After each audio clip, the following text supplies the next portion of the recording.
Welcome back to the RxTales podcast, your number one source for pharmaceutical infotainment on the World Wide Web. Well, maybe not yet, but you got to start somewhere, right?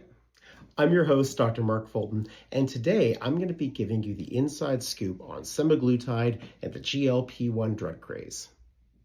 We'll take a look at why funding for public research is so important. I'll talk about why super popular drugs like Ozempic and Mounjaro are sparking serious debates about health equity. And of course, lizard spit. So let's dive in, shall we?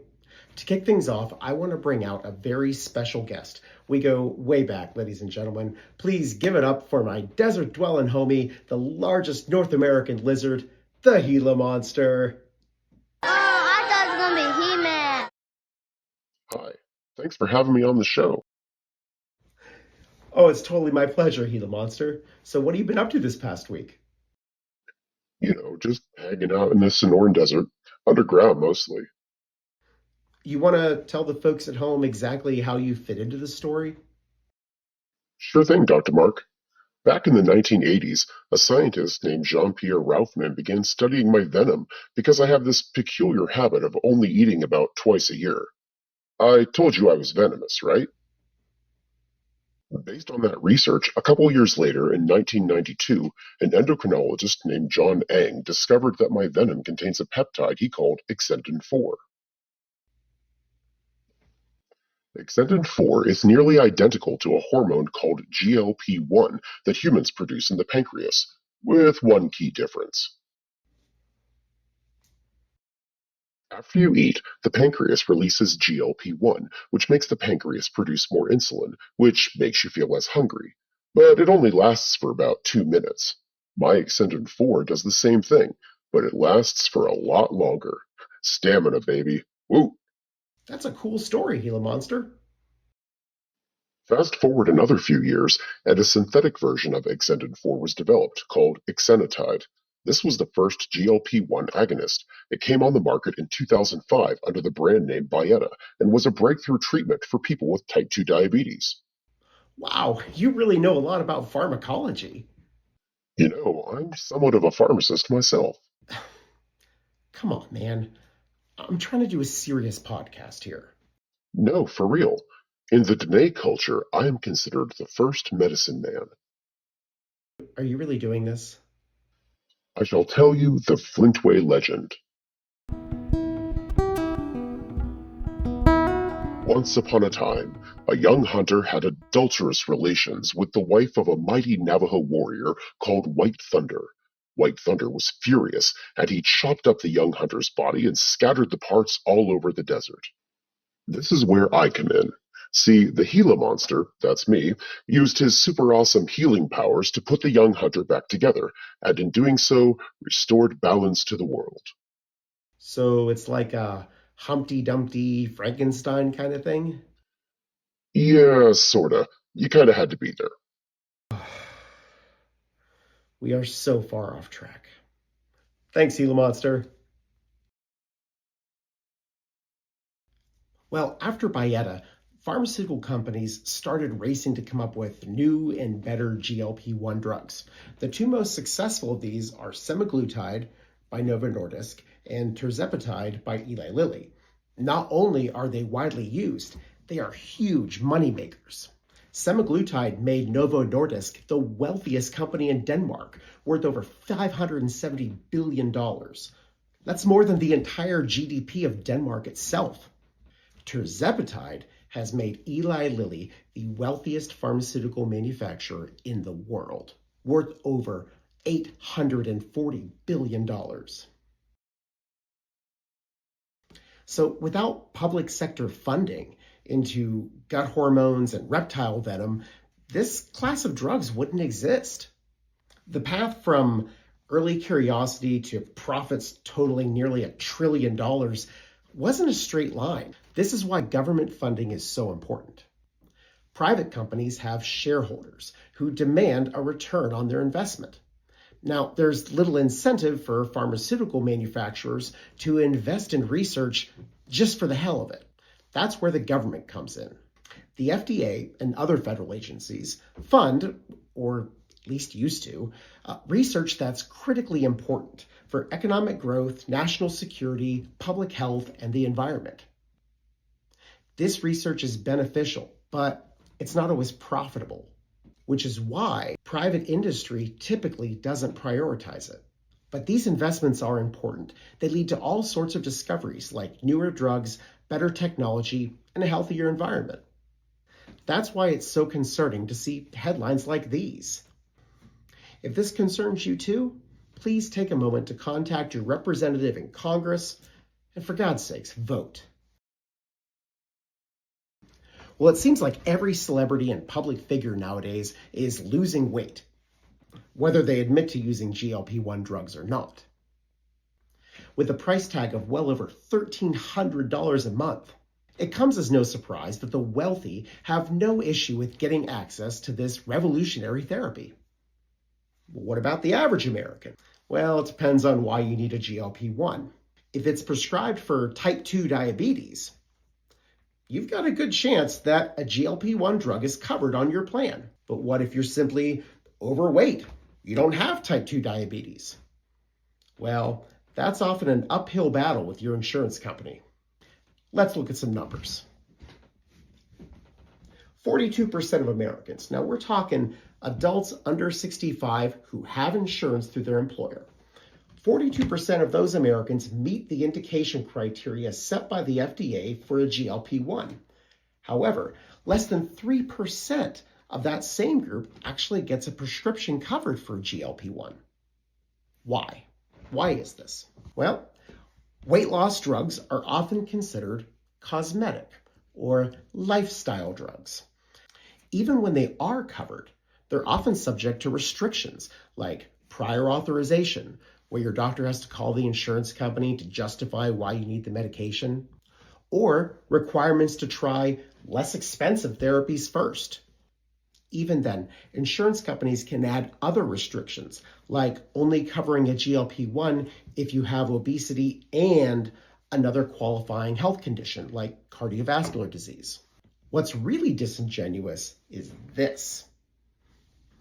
In a recent survey of large employers, 67% of them said that they covered GLP-1s for weight loss. Well, that sounds pretty good, right?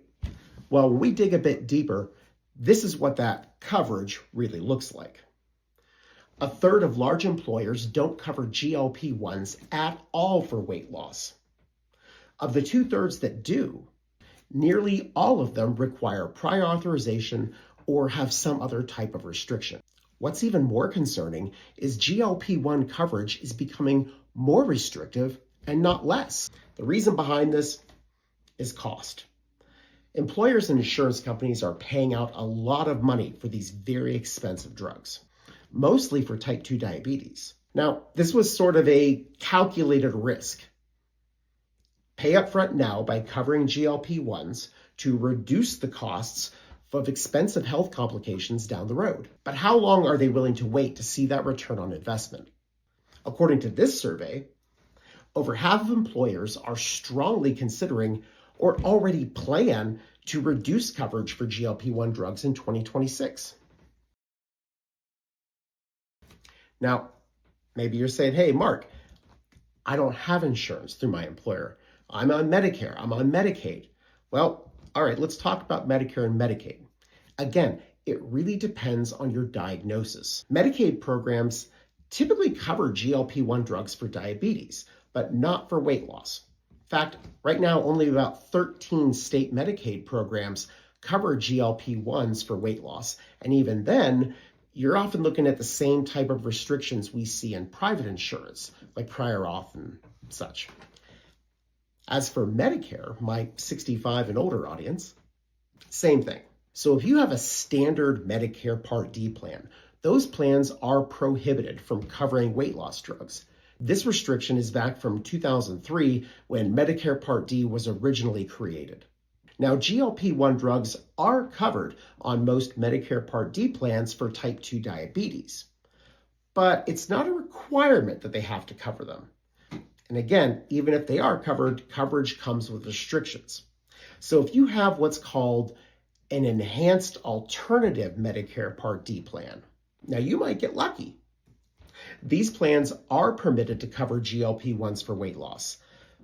But again, they don't have to, but you have a much better chance of getting it covered if you have an enhanced alternative plan. And just like private insurers, Medicare and Medicaid are also concerned about rising costs. Medicare spending has doubled every year for GLP-1s. Now, there is some good news. Semaglutide is one of the 15 drugs selected for the second round of Medicare price negotiations that go into effect in 2027. Now, what about generics? Well, for our Canadian viewers, good news. Generic semaglutide could hit the market as early as next year. In the US, generic versions of most GLP-1s are about 5 years away. However, the FDA this week granted approval to the first generic GLP-1, liraglutide, or the brand name is Saxenda. Will it be a lot cheaper? We'll have to wait and see. Let's hope so. So what can be done, right? You've probably seen ads for compounded semaglutide, often at a much lower price. Now, this isn't a sure thing, though. You see, when it comes to compounding, pharmacies generally aren't allowed to compound anything that's commercially available.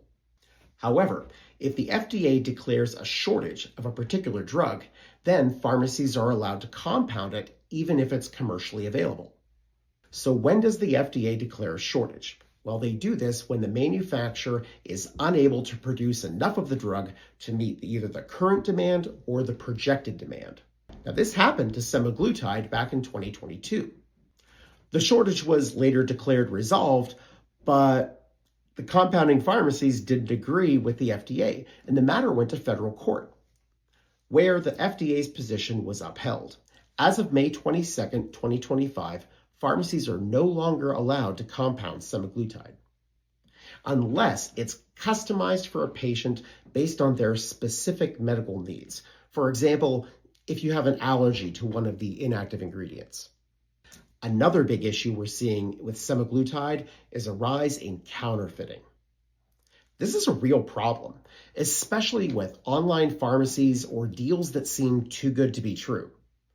It's sad, but it's not surprising. You've got a really expensive drug, high demand, but for people who can't shell out $1,300 a month, access is restricted. That creates the perfect conditions for fraud. Maybe you're not worried, but I'm telling you, fake semaglutide is a real problem. Well, there you have it. From reptile venom to Kelly Clarkson. Semaglutide and the GLP-1 drugs have an amazing journey, and I had a great time sharing it with you. So what do you think? How do we balance innovation, cost, and accessibility? Is insurance coverage for weight loss cosmetic or life-saving? Now, there are forces pulling in both directions, but for right now, rising costs and equity of access are leaving a gap between the haves and the have-nots, especially when it comes to GLP-1s. Thanks for watching. I had a great time making this video. If you liked it, please share it with a friend or two, and definitely leave me a comment below. Let me know what you thought. Let me know if you have any ideas on how I can keep making these videos better. Don't forget to subscribe, give me a like, hit the bell, just click on everything down there. My name's Dr. Mark, and we'll see you next time on RxTales.